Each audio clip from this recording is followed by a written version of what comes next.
OK, I'm an Aussie Rules fan, and this rugby caper always looks a little bit messy to me, a bit of a messy mystery, really. But the craziest of collapsed scrums is still easier to explain than what Rugby Australia has done over the past year or so when it comes to the Israel Folau affair. Now, I've said from the start that while I disagree with the preachiness we heard from Israel Folau telling drunks, fornicators and gays that unless they repented, they'd all go to hell, it's nasty, especially to gays, because it's their very sexuality, it's their identity that's being attacked.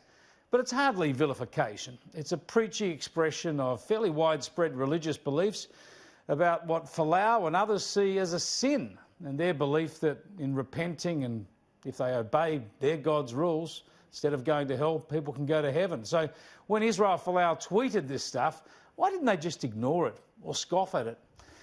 There seriously are plenty worse examples of human behaviour around the place and hateful attitudes around, but they decided, Rugby Australia decided to make a gigantic woke stand.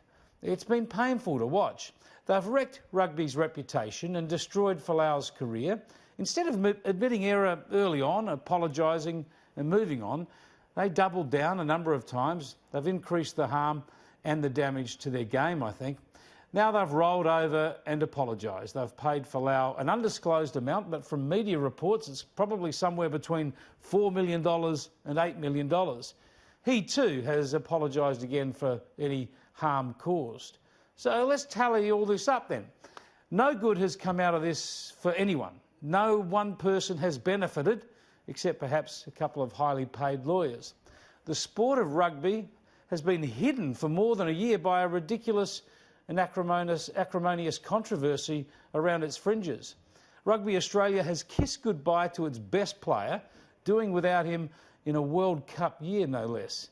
And now it's forked out millions of dollars for nothing.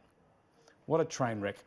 No wonder people are wondering whether rugby boss Raylene Castle should actually stand aside.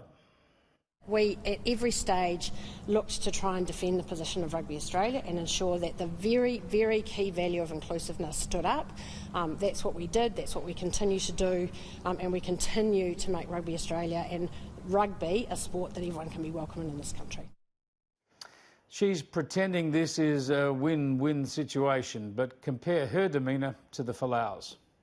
With today's acknowledgement and apology by Rugby Australia, we have been vindicated and can now move on with our lives to focus on our faith and our family.